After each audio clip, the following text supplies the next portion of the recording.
Din punct de vedere psihologic, limbajul este o activitate care face posibilă comunicarea între oameni prin intermediul limbii. Limba desemnează un anumit sistem de semne și, după cum știți, există mai multe limbi: engleză, franceză, zulu, etc. Limbajul reprezintă activitatea de a utiliza efectiv un astfel de sistem de semne, o limbă. Când utilizăm un sistem de semne, o limbă, atunci comunicăm. Însă, foarte important, comunicarea nu se reduce doar la limbaj. Comunicarea reprezintă o condiție necesară pentru apariția vieții psihice umane. De asemenea, comunicarea ajută individul să se cunoască pe el însuși. Probabil ați intuit deja că vocea din mintea voastră care vă acompaniază în viața de zi cu zi este implicată și ea într-o formă de comunicare. Mai exact, transmite mesaje de la voi către voi înșivă. Pe de altă parte, o altă sursă de informații despre noi înșine sunt și ceilalți oameni.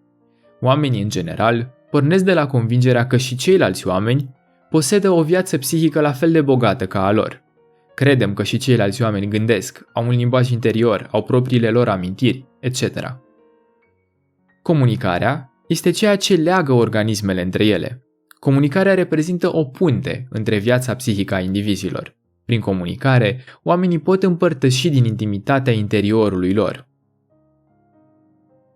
Pe scurt, limba reprezintă un sistem de semne. Limbajul reprezintă utilizarea efectivă a unui sistem de semne, iar comunicarea se referă la transmiterea de mesaje între organisme. Însă, ce este comunicarea de fapt? Această definiție pe care tocmai am oferit-o, transmiterea de informații între organisme, poate fi destul de complicată și poate prea sintetică. În primul rând, vreau să menționez din capul locului că nu doar oamenii comunică. Atunci când câinele tău vine și se gudură pe lângă tine, prin comportamentul său, acesta îți transmite un mesaj. Toată lumea vie comunică, prin parfum, culori, miros, sunete. Toate acestea pot reprezenta semne și pot fi încărcate cu un mesaj. După cum am menționat și în introducere, comunicarea nu se reduce doar la limbaj. Limbajul reprezintă doar o formă de comunicare. Comunicarea se clasifică astfel: comunicarea verbală, care utilizează cuvinte. Aceasta, la rândul ei, poate fi de două tipuri: comunicare orală, rostind cuvinte, sau comunicare scrisă, scriind cuvinte, și comunicarea non-verbală. Aceasta are loc prin gesturi, expresii faciale, tonul vocii, privire, postură, mișcări. Toate aceste elemente non-verbale pot și ele să transmită un mesaj. Toate tipurile de comunicare sunt importante și sunt cercetate în diferite domenii ale cunoașterii. Însă, în cadrul cursului nostru, trebuie să ne concentrăm pe cea mai utilizată formă de comunicare: comunicarea orală. Comunicarea orală presupune un emițător, un mesaj, un receptor și un canal prin care să fie transmis mesajul. Să lucrăm cu câteva exemple. Să ne imaginăm următorul scenariu și apoi să-l analizăm. Te afli într-un loc public și ai observat-o pe vecina ta. I-ai spus: bună ziua! În situația aceasta, tu ești emițătorul. Tu ești cel care emite mesajul. Mesajul este: bună ziua! Receptorul este vecina ta. Ei este adresat mesajul. Canalul este spațiul dintre tine și vecină, care a fost parcurs de unde sonore emise de către tine atunci când ai rostit mesajul. Atunci când spui bună ziua, tu folosești un cod comun între tine și vecina ta. În acest caz, limba română. Dacă ar asista la conversația voastră un cetățean nevorbitor de limbă română, nu ar înțelege mesajul pe care l-ai transmis, deoarece mesajul este îmbrăcat într-un cod, iar receptorul trebuie să decodeze mesajul pentru a-l înțelege.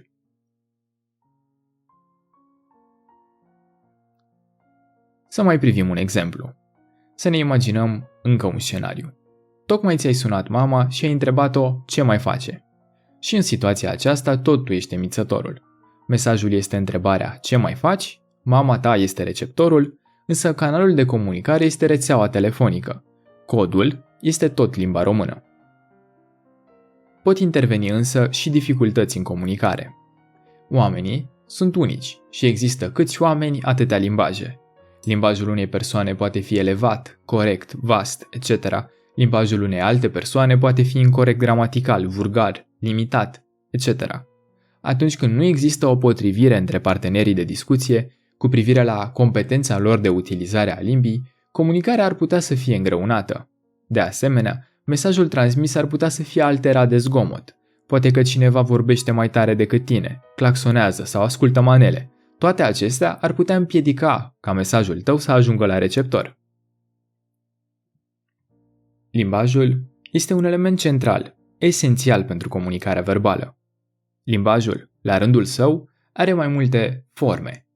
În primul rând avem limbajul pasiv, care se referă la capacitatea de recepție a mesajelor provenite pe calea limbii, adică faptul că înțelegi limba.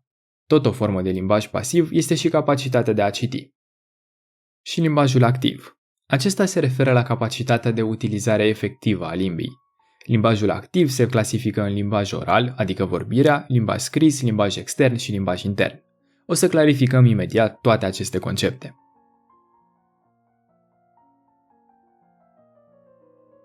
Limbajul oral. Este o formă a limbajului prezentă la toți indivizii normali. Limbajul oral se desfășoară într-un anumit context, iar contextul influențează comunicarea. Dacă te afli în tren, iar cineva își scapă portofelul, contextul nu-ți va permite să porți o discuție despre sensul vieții cu pasagerul care tocmai și-a scăpat portofelul. Probabil ar fi mai potrivit să-i atragi atenția cu privire la portofelul său și să lași discuția despre sensul vieții pentru altă dată. Limbajul oral poate exprima ideile și stările afective ale emițătorului, de aici rezultând expresivitatea vorbirii. De asemenea, limbajul oral se clasifică și el, la rândul său, în dialog, când are loc între cel puțin doi parteneri. Acesta permite și alternarea rolurilor emițător-receptor, și monolog.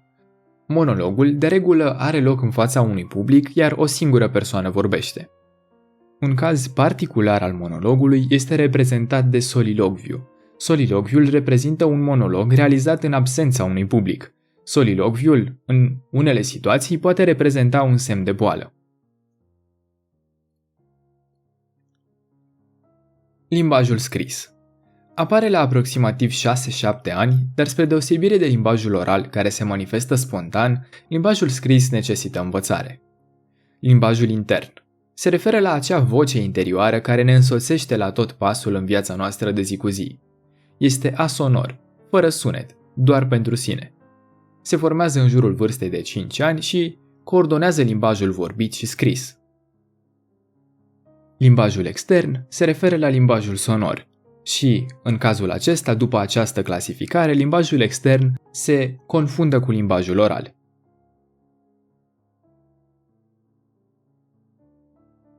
Nu în ultimul rând, haideți să vedem care sunt funcțiile limbajului.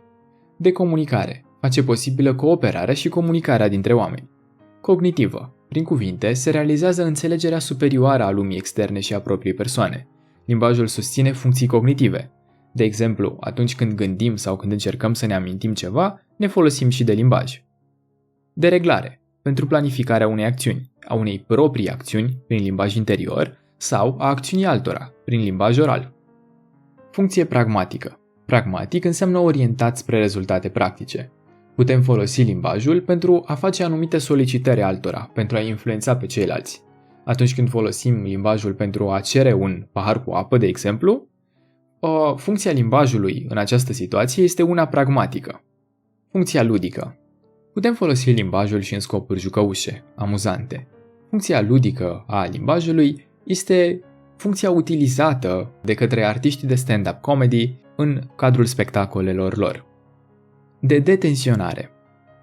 Prin intermediul unui jurnal sau prin comunicare verbală, limbajul ne poate ajuta să ne descărcăm de tensiuni. Această funcție a limbajului este evidențiată de expresii precum "m-am descărcat povestindu-și ție ceea ce tocmai mi s-a întâmplat".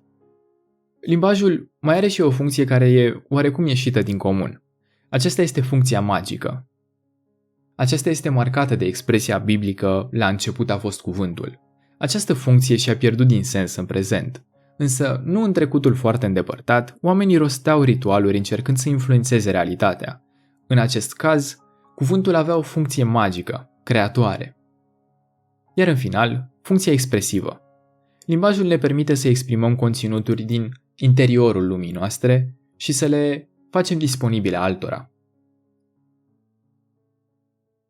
În final, aș dori să menționez 4 tulburări ale limbajului. În primul rând, alalia. Aceasta este incapacitatea producerii vorbirii. În al doilea rând, agrafia. Aceasta se referă la incapacitatea producerii scrisului. În al treilea rând, alexia. Aceasta se referă la incapacitatea de a citi. Iar în final, bâlbâiala. Această tulburare a vorbirii este descrisă de blocaje, repetări de sunete ori silabe. Acesta a fost videoclipul de astăzi. Până data viitoare, vă urez spor la învățat și numai bine. Salutare!